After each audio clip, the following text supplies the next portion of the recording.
Philadelphia, 1950. The city of brotherly love was known for its rich history, its bustling streets, and its tight-knit communities. But under the surface of this seemingly normal city, there was another world, one that thrived in the shadows. It was a world where deals were made in back rooms, loyalty was bought and sold, and power was wielded by men whose names most people didn't dare speak. It was a world where the mob ruled, and Angelo the Brain Bruno was the undisputed boss. Angelo Bruno, a man of small stature but immense influence, had worked his way to the top of the Philadelphia crime family through brains, not brawn. Known for his calm demeanor and strategic mind, he earned the nickname The Brain because of his ability to make calculated decisions that kept the family's operations running smoothly. Unlike some of his more ruthless counterparts in other cities, Bruno had a reputation for being measured, preferring to avoid unnecessary violence. His style of leadership was one that relied on negotiation, respect, and, above all, maintaining a low profile. Under Bruno's leadership, the Philadelphia crime family flourished. He brokered deals with the mafia families of New York, Chicago, and beyond. His empire stretched across various illegal enterprises, gambling, bootlegging, loan sharking, but he always kept his operations under wraps. Bruno was known to have a network of informants, a quiet presence in every corner of the city.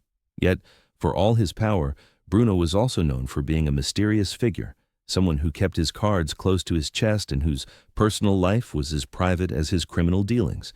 But all of that changed on the night of January 18th, 1950. It was a cold, rainy Wednesday evening when Angelo Bruno vanished without a trace. That evening, as was his custom, Bruno had dinner with his wife, who reported nothing unusual. There were no signs of trouble, no forewarning of anything amiss. After their meal, Bruno told her he was going to visit a business associate, one of his many connections within the city. It wasn't uncommon for Bruno to go out late, handling his various criminal enterprises or discussing business with people in his circle. What was unusual, however, was that after he left their home, he never returned. The next morning, his car was found, parked just a few blocks from his house, engine still running, but Bruno was nowhere to be found. At first, the authorities thought it was just another case of a man disappearing, perhaps going off to hide or take care of some personal issue. But as the days stretched into weeks and weeks into months, it became clear that something far darker was at play. Bruno had disappeared without a single clue, leaving no messages, no ransom demands, and no sign of violence. His disappearance baffled not only the police, but also his own family and associates. The tight-knit world of organized crime in Philadelphia was shaken. His absence created a vacuum, and soon rumors began to swirl. Some said Bruno had been killed by a rival gang. Others whispered that he'd staged his disappearance to escape the increasing pressure from law enforcement. But none of these theories seemed to add up. Bruno had always been a careful man, and no one believed he would just vanish like that without a trace. For years, the investigation into Bruno's disappearance stalled. No new evidence came to light, and no one was willing to talk. The silence surrounding the case was as thick as the secrecy that had defined Bruno's life. As the years passed, the case went cold, with the police eventually abandoning their search. Bruno's disappearance became another unsolved mystery in the city's long history of organized crime. The world moved on, and the legend of Angelo Bruno slowly faded from the headlines. But while the city of Philadelphia and its residents tried to forget about the mob boss who had vanished, the story of his disappearance was far from over. For 75 years, Bruno's fate remained a mystery, buried beneath layers of time and secrets. Little did anyone know the truth about what happened to Angelo the Brain. Bruno was still hidden in plain sight in a forgotten corner of the city. It would take the uncovering of a hidden passageway, a warehouse, and the relentless search for answers to finally bring Bruno's story back into the light. As the decades passed, the tale of Angelo the Brain Bruno's disappearance was all but forgotten by the general public. To most, it became a distant memory, a piece of Philadelphia's criminal history that would never be solved. The city had moved on. New leaders emerged, new stories dominated the headlines, and life continued. But for those within the tight-knit world of organized crime, especially those who had been loyal to Bruno, his disappearance was an unsolved riddle that lingered in the shadows. For years, whispers circulated in the underworld. Some believed that Bruno had simply outlived his usefulness, a pawn in a bigger game, removed by the very people he had trusted. Others suggested that perhaps he had gone into hiding, perhaps seeing the writing on the wall and wanting to avoid a life sentence or worse.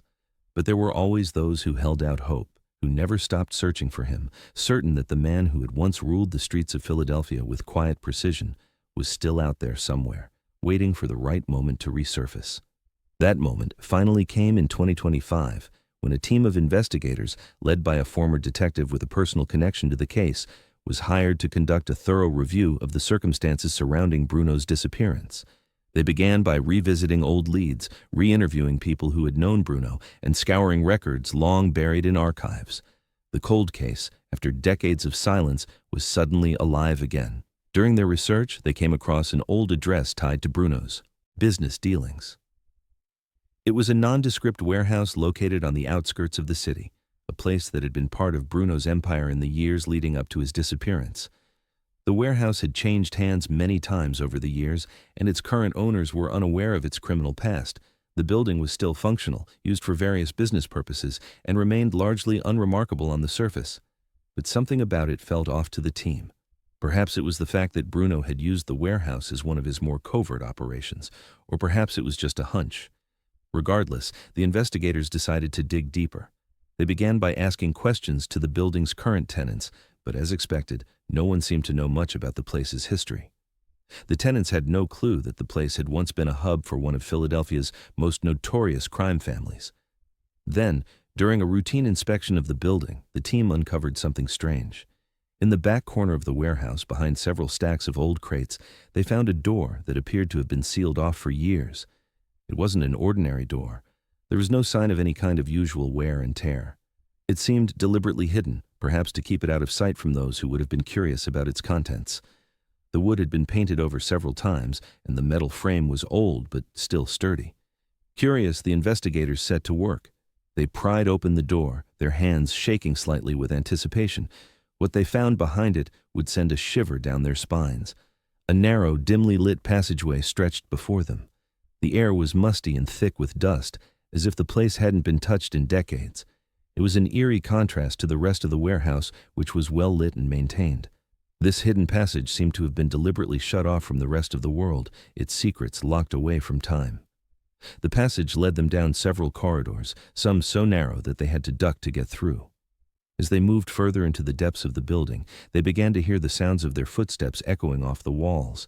They felt as if they were walking through a forgotten tomb, a place where memories had been left to rot and be swallowed by the darkness. It wasn't long before they stumbled upon something unexpected, a room hidden at the very end of the passageway. It was small, but strangely well preserved. The walls were lined with old filing cabinets and wooden crates, some of which had been sealed shut. And there, sitting in the middle of the room, was something that made the investigators stop in their tracks, a large wooden desk. The desk was old, covered with years of dust, but it still had a sense of authority about it. Papers were scattered across the surface, some yellowed with age, others barely legible. But as they examined the documents, something else caught their eye. An old, familiar name, Angelo Bruno. Among the papers, hidden beneath other documents, was a letter addressed to Bruno himself.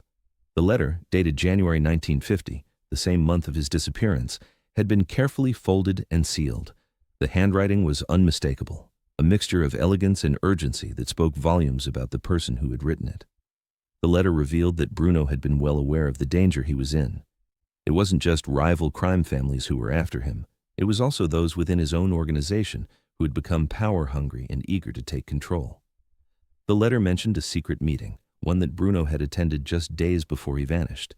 It revealed that someone close to him, someone he had trusted, had been working against him, selling him out to the very people who had long sought his downfall. Bruno had been lured into a trap, and the letter hinted at a violent end, though the specifics remained unclear.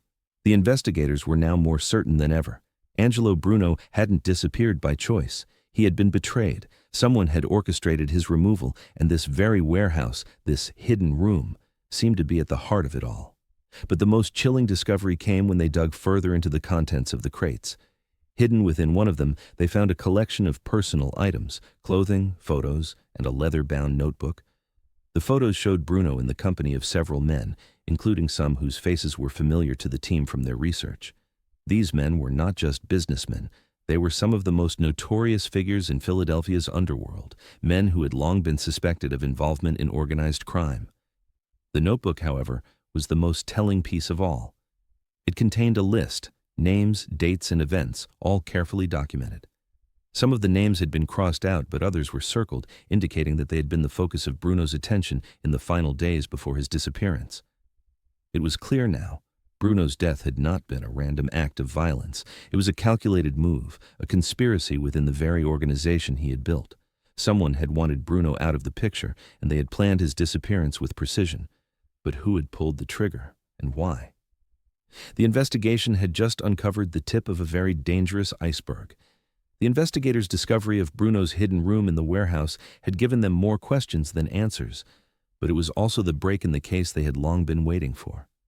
As they sifted through the personal items in the cryptic notebook, a chilling realization began to settle in.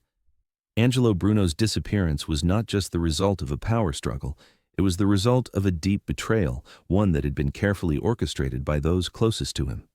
The photographs showing Bruno with various men whose names were well known in the world of organized crime added fuel to the fire. Some of the men were long deceased, their involvement in the city's criminal past now the stuff of legends. But others, some still active in the underworld, were very much alive, men who had likely played a role in Bruno's downfall. But it was the names in the notebook that truly captivated the investigators. The list wasn't just a simple ledger of business dealings, it was a timeline, a record of events that had led up to Bruno's disappearance, dates, meetings, and even names of people who had seemingly been working behind the scenes, plotting against Bruno. One name appeared multiple times, circled and underlined in bold ink: Salvatore Sally DeMeo. The name was familiar. DeMeo was a known figure in the Philadelphia underworld, a man whose ambition had often been suspected to exceed his loyalty. The investigators took a hard look at DeMeo, tracing his movements in the days leading up to Bruno's disappearance. They found that DeMeo had been involved in several covert meetings, ones that Bruno had apparently not been made aware of. The notebook hinted that these meetings were about more than just business. It was clear that DeMeo had been making deals that had the potential to oust Bruno and place himself in a position of power. What made DeMeo's involvement even more suspicious was the discovery of a note written in Bruno's handwriting, buried beneath a pile of other documents. The note, dated just 2 days before Bruno's disappearance, read, "I need to know what DeMeo is up to. If I can't trust him, we have a problem." These words were like a bombshell. Bruno had been on the verge of discovering the depth of DeMeo's betrayal, but before he could act, the trap was sprung. The investigators knew they were onto something big. As they followed the paper trail, they uncovered more details about the secret meetings and covert deals that had taken place in the weeks leading up to Bruno's disappearance. It became clear that Bruno's disappearance was not an isolated incident. It was part of a much larger power play. The mafia families in Philadelphia were in the middle of a delicate balance of power, with several factions vying for control. But what they had failed to understand was that Bruno, for all his calm demeanor, had been a master strategist. He had known how to make enemies without appearing to be a threat. Yet, someone had seen his strategic mind as a weakness, a vulnerability. Someone had decided it was time to remove Bruno from the picture for good. DeMeo, who had worked with Bruno for years, had likely been the instigator. But who had he worked with? Who were the others in this dangerous game? The answers lay in the final set of documents the investigators uncovered, an old series of financial ledgers. These ledgers detailed transactions that connected DeMeo's name to several key figures within the New York and Chicago mafia families. There, buried among the pages, was a note that caught their attention. Agreement finalized. Philly's new direction starts with the removal of the brain. The date on the note matched up perfectly with Bruno's last known movements, making it clear that Bruno's fate had been sealed long before he vanished. With this information, the investigation shifted from the suspicion of internal betrayal to an understanding that Bruno's disappearance was part of a larger, more coordinated effort, one that reached beyond Philadelphia's borders. DeMeo had not acted alone. He had been working with other powerful men whose ambition was as deep as their loyalty was shallow. It wasn't just the mafia family in Philadelphia that had a stake in Bruno's removal. It was organized crime on a national level. Now, the investigators had a solid theory. Bruno had been targeted by a coalition of mafia figures, led by DeMeo, who wanted to seize control of Philadelphia's lucrative criminal operations. To them, Bruno's calm leadership was a roadblock to their goals, And so, with careful precision, they had orchestrated his disappearance, using the secret meetings to plan his removal without leaving a trace. But the warehouse, this dark and forgotten place, was only part of the puzzle. The investigators knew there was more hidden in the shadows, just waiting to be uncovered. The deeper they dug, the more dangerous the truth became. Bruno's disappearance, once thought to be an unsolvable mystery, was now a clear case of betrayal, murder, and mafia politics at the highest level. As they pieced the story together, the investigators knew they were closing in on the truth, but they also understood the peril they were walking into. These were dangerous men who would stop at nothing to protect their empire. And as they uncovered more, it became clear that Angelo Bruno's fate was just one chapter in a much larger and more treacherous story. But who had been the mastermind behind the plan? Who had been the one to pull the trigger that sealed Bruno's fate? And perhaps most importantly, what had happened to Bruno's body? Was it hidden somewhere else, or had he been silenced forever, erased from the world he had once ruled? The investigation was heating up, and the investigators had no intention of backing down. They were determined to uncover the final chapter of Angelo Bruno's story, no matter what it took. But the deeper they went, the more they realized this story was far from over. As the investigation continued, the stakes grew higher. The pieces were falling into place, but the closer the investigators got to the truth, the more dangerous their journey became.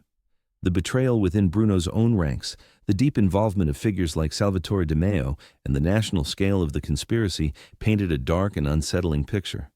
It wasn't just about one man's disappearance. It was about an entire system built on secrets, corruption, and murder. But despite the trail of evidence they had uncovered, there was still one major question that remained unanswered. Where was Angelo Bruno's body? The warehouse where the hidden passage had been discovered had become the focal point of the investigation. But it was also clear that the men responsible for Bruno's disappearance were not the type to leave evidence lying around. They had covered their tracks too well, making sure that no clues were left for anyone to find. Still, the investigators were relentless, piecing together every scrap of information, no matter how small, in the hopes that something would break the case wide open.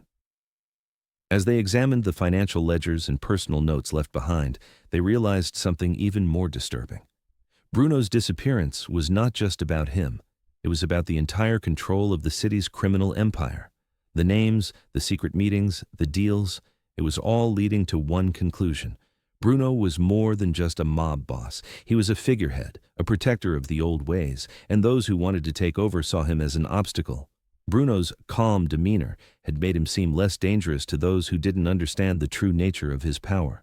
He wasn't the most violent or unpredictable member of the mafia, but his intelligence, his network, and his ability to negotiate made him invaluable. Those who wanted to wrest control from him saw only one way to do so, by eliminating him, quietly and efficiently, before he could take any action against them. While the investigation had unraveled many of the threads surrounding Bruno's disappearance, one chilling fact stood out. Bruno had been caught in the crossfire of a much larger power struggle.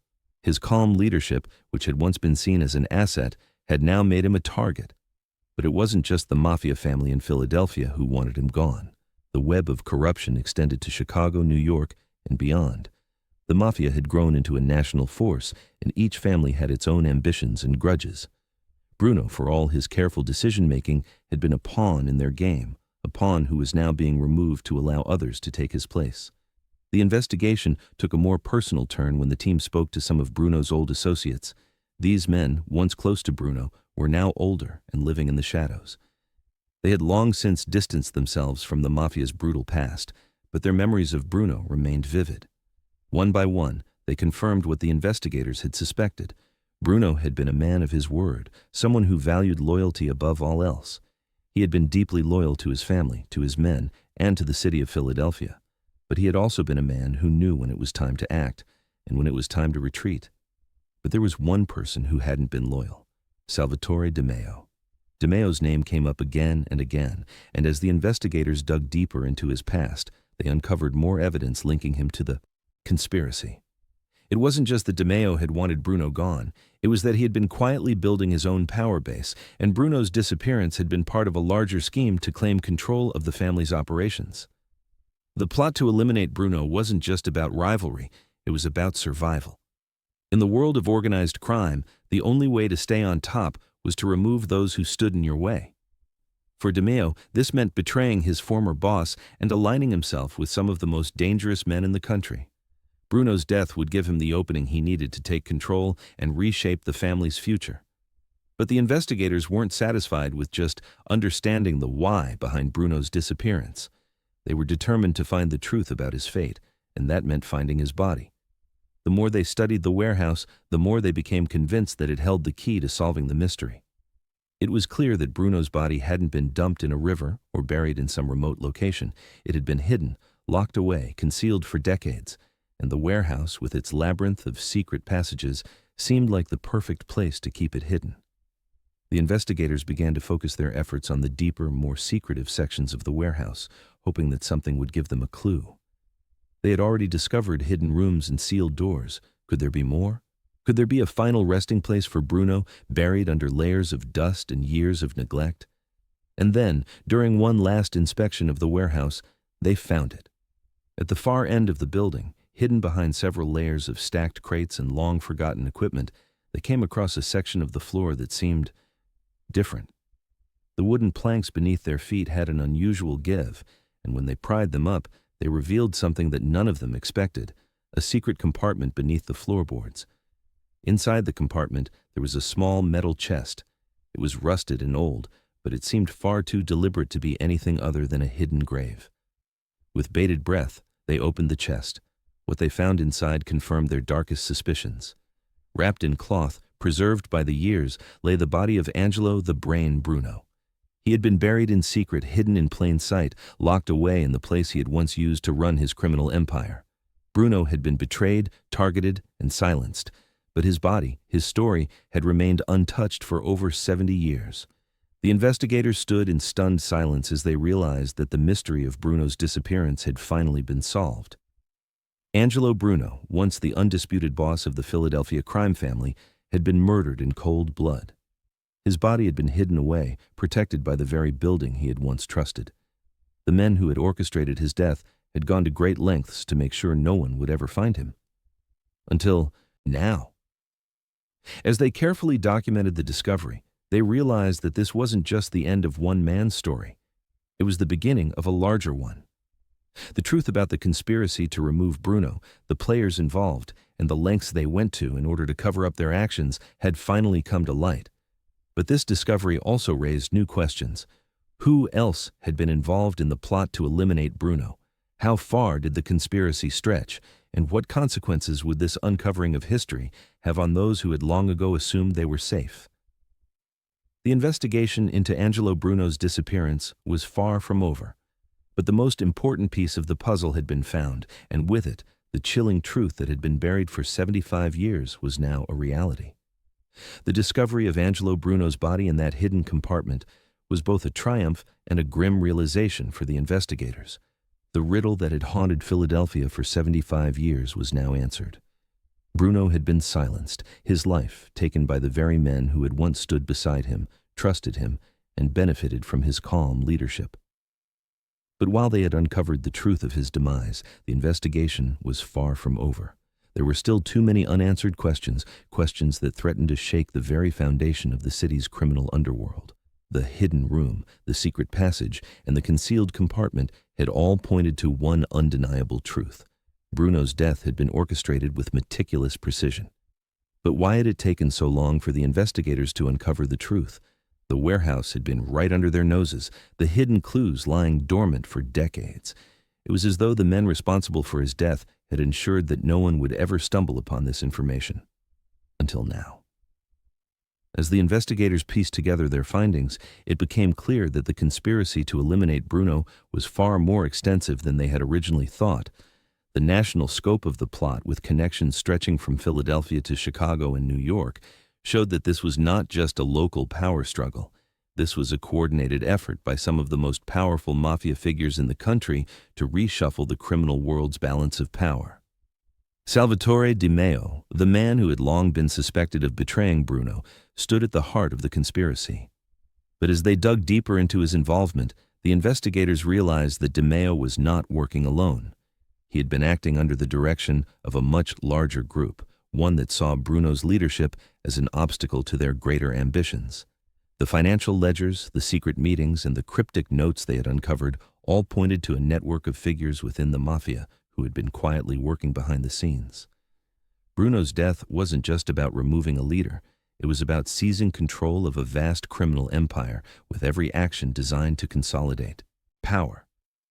DeMeo had been the face of the betrayal, but he had been a mere instrument in a much grander scheme. Yet, as the investigation began to shift from uncovering the motive behind Bruno's death to understanding the full scope of the conspiracy, another startling discovery was made. While going over old police records, the team stumbled across a series of interviews conducted shortly after Bruno's disappearance. Among the many names mentioned by associates, there was one name that had been conspicuously absent from all previous reports, a name that, when brought up, caused the investigators to pause: Frankie the Enforcer Taliano. Frankie Taliano, a man with a reputation for both ruthlessness and cunning, had always kept a low profile in the years following Bruno's disappearance. He wasn't known for his flashy style or public dealings, but his name carried weight in the underworld. He was a figure who had been rumored to be involved in multiple criminal activities, from smuggling to protection rackets, but his true role in the mafia had always been shrouded in mystery. As they dug deeper into Tagliano's background, the investigators found a connection that sent a chill down their spines. Frankie had been one of the men who had close ties to both DeMeo and several powerful figures in New York's notorious Genovese crime family. Tagliano's connection to Bruno, however, was much more personal. The two men had been friends, both rising through the ranks of the Philadelphia Mafia together. They had shared mutual respect for each other's intelligence and power, but over time, as with many such alliances in the world of organized crime, things had begun to sour. Tagliano's name had never been mentioned in any of the interviews or documents the investigators had reviewed until now, but it was clear that his silence in the matter was no coincidence. The investigators suspected that Tagliano's role in Bruno's disappearance had been carefully hidden, much like the body that had been concealed in the warehouse. Was he directly involved in the planning of Bruno's death, or had he merely acted as an enforcer, executing the plan put forth by DeMeo and the other conspirators? With this new lead, the investigation took a darker turn. As they traced Tagliano's movements in the months leading up to Bruno's disappearance, they uncovered several pieces of disturbing evidence. Tagliano had made frequent trips to New York, meeting with some of the most powerful figures in the mafia. He had also been in contact with several key players within the Philadelphia family, including DeMeo himself. The more the investigators uncovered, the more they began to understand the full extent of the betrayal. Bruno had been more than just a victim of his underworld rivals. He had been a pawn in a much larger power struggle that spanned the country. And at the heart of it all was Frankie, the Enforcer Taliano, a man whose involvement in Bruno's death had been deliberately erased from history. The investigation into Bruno's disappearance had now taken on a new urgency. The hidden secrets of the past were being revealed, and those who had once believed themselves safe were beginning to feel the weight of their actions. But even as the investigators closed in on the truth, they understood that the final revelations about Angelo Bruno's death would have far-reaching consequences. The story of his disappearance had been the quietest of mysteries, hidden behind decades of silence and cover-ups. Now, it was threatening to bring everything to light. The mafia's carefully constructed empire, once built on fear and secrecy, was on the verge of crumbling. The investigation was no longer just about solving a cold case. It was about unraveling the entire system that had allowed men like Bruno, DeMeo, and Taliano to hold power for so long. The discovery of Angelo Bruno's body and the revelations that followed had opened a Pandora's box of corruption and betrayal. As the investigators pieced together the final chapters of Bruno's life and death, they knew that they had uncovered something much bigger than a single man's tragic end. They had uncovered a criminal empire that had thrived on secrets, lies, and bloodshed. And the truth, however dangerous, was finally coming to light. The closer the investigators got to the truth of Angelo Bruno's death, the more dangerous their journey became.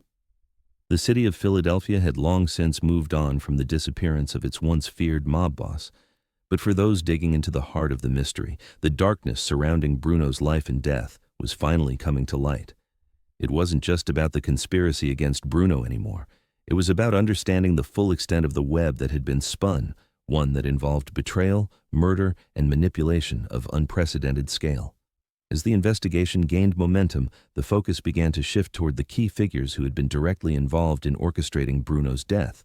While Salvatore Di Maio had clearly played a major role, and Frankie the Enforcer Taliano had emerged as a central figure in the scheme, it became increasingly clear that the conspiracy was larger than originally thought.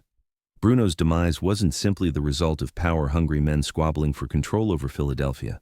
It was part of a much more coordinated effort to reshape the criminal empire that spanned the East Coast and beyond. The documents, financial ledgers, and personal notes that had been discovered inside the warehouse painted a chilling picture of the corruption that ran through every level of organized crime. What had appeared to be a simple power struggle within the Philadelphia family was actually the result of larger forces beyond Bruno's control and beyond the Philadelphia mob itself. The conspiracy had roots in New York, Chicago, and even further. Bruno had been targeted not just by his own men, but by an alliance of mafia families who saw him as an obstacle to their own ambitions. In their eyes, his leadership style, his measured approach, his preference for diplomacy over violence had become a liability, something that couldn't be tolerated in the evolving criminal world. But the most shocking revelation came when the investigators finally connected the dots between the New York and Philadelphia mafia families. There was a name that kept appearing in the background, a name that had always seemed peripheral but was now central to the entire operation: Vito Genovese. Vito Genovese, the head of the Genovese crime family in New York, had long been known for his ambition and ruthlessness. While he had never directly clashed with Bruno in the past, it seemed clear now that Genovese had been playing a much more influential role in Bruno's fate than anyone had suspected. The ledgers and correspondence found in the warehouse suggested that Genovese had been involved in arranging the power play that had taken Bruno out. Di Maio, Taliano, and other key players had been pawns in Genovese's larger strategy to control the northeastern mafia landscape. As the investigation progressed, the team began to understand the full scope of the plot. Di Maio and Tagliano had orchestrated Bruno's murder, but they had been acting under the direction of Genovese, whose reach extended beyond Philadelphia's streets. It was a carefully calculated effort to weaken Bruno's control and create an opening for new leadership that would be more aligned with Genovese's national interests. The plan to eliminate Bruno had involved both internal betrayal and external manipulation, showing just how deep the roots of the conspiracy ran. The investigators were now on the cusp of uncovering not just the truth about Bruno's death, but the entire network of organized crime that had played a role in it. As they dug deeper into the connections between Genovese's family and the players in Philadelphia, they uncovered a series of meetings that had taken place in the months leading up to Bruno's disappearance. These meetings had involved not just the mafia figures from New York and Philadelphia, but also representatives from Chicago, including figures tied to the infamous Chicago outfit. The scope of the conspiracy became even clearer. This wasn't just about Bruno's death, it was about reshaping the entire mafia structure on the East Coast. By removing Bruno, they had cleared the way for a new generation of leaders to take charge, leaders who were more willing to work with other families and less interested in maintaining the autonomy that Bruno had so fiercely protected. The investigation now shifted focus.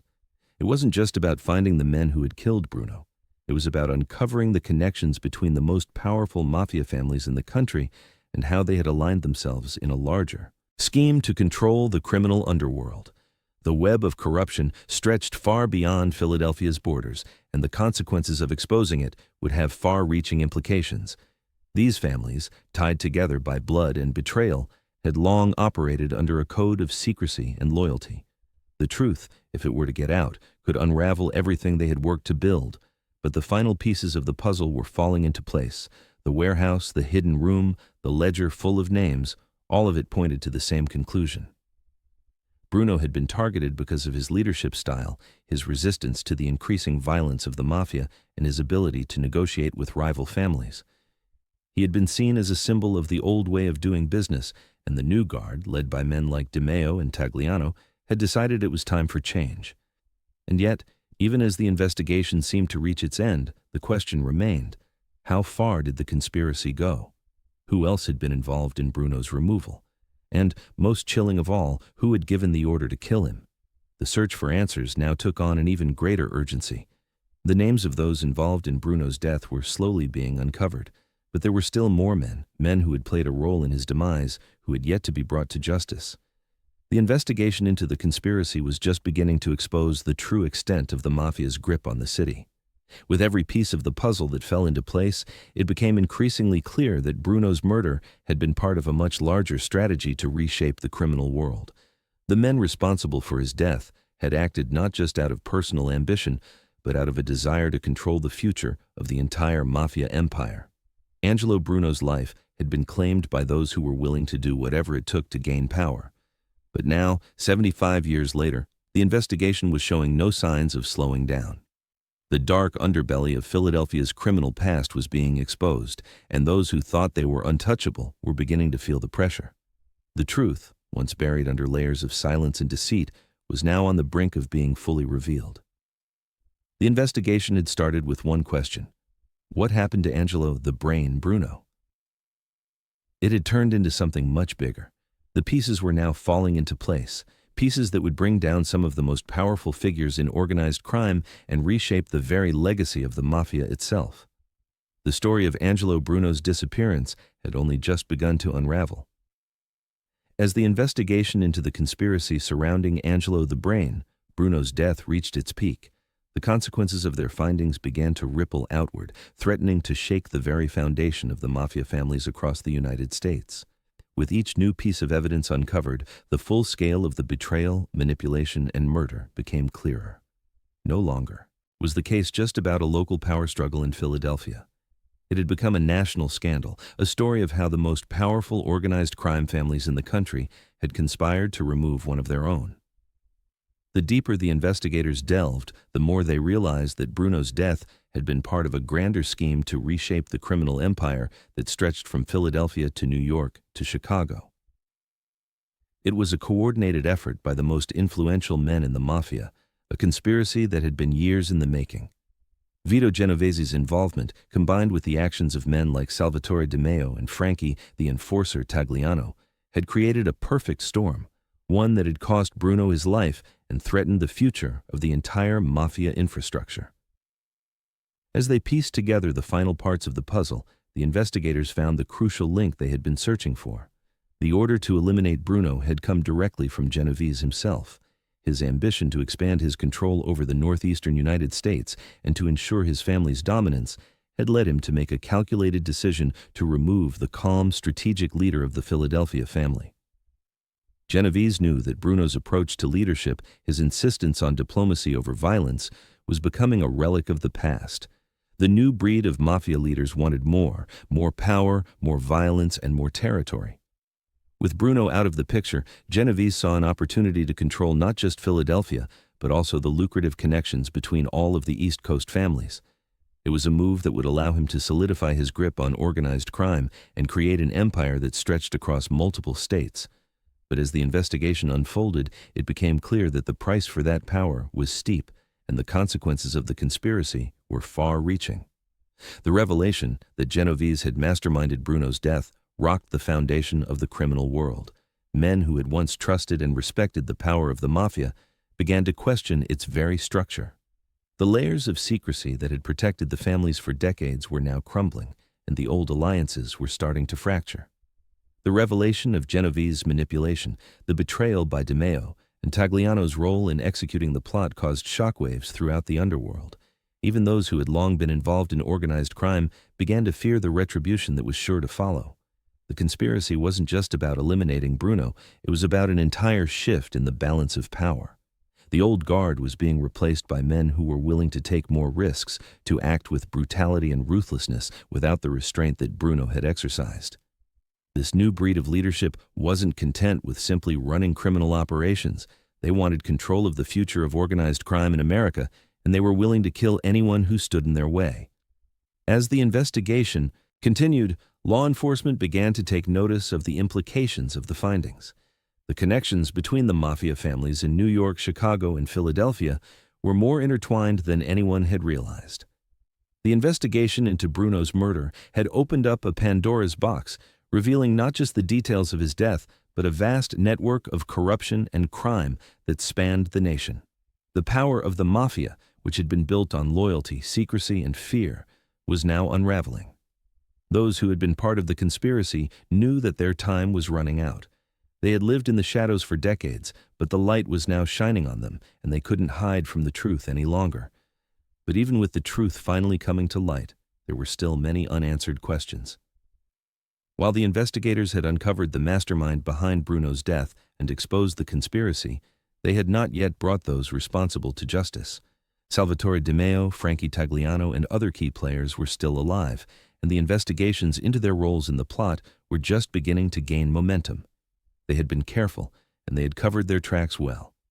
But now, with the full scope of the conspiracy known, they couldn't hide forever. The shockwaves from the investigation reached far beyond the mafia. The public, who had long been unaware of the intricate workings of organized crime, was now getting a glimpse into the inner workings of a world that had been hidden in plain sight for decades. The story of Angelo Bruno's disappearance, once just a faded memory, had now become a symbol of the deep-seated corruption that had run through the veins of America's criminal underworld. And as the truth continued to unfold, it was clear that no one in the world of organized crime, old or new, was safe from the consequences of their actions. For Angelo Bruno, his name had been lost to history for 75 years, his death a haunting mystery that had baffled investigators and terrified his associates. But in the end, the truth had come to light. Bruno had been betrayed by those closest to him, killed by men he had trusted, and silenced by a conspiracy that reached to the highest levels of organized crime. The story of his life, his leadership, and his death had come full circle, revealing the dark underbelly of the mafia that had once ruled the streets of Philadelphia. With Bruno's murder finally solved and the conspiracy exposed, the city of Philadelphia and the mafia itself would never be the same again. The investigation had shattered the myth of the untouchable mafia, revealing a world of betrayal, violence, and ambition. The mafia families that had once thrived on fear were now in disarray, and the legacy of Angelo Bruno, once the man who held everything together, had become a symbol of both the fragility and the brutality of the criminal empire he had helped build. The story of Angelo the Brain. Bruno was no longer just the tale of a missing mob boss.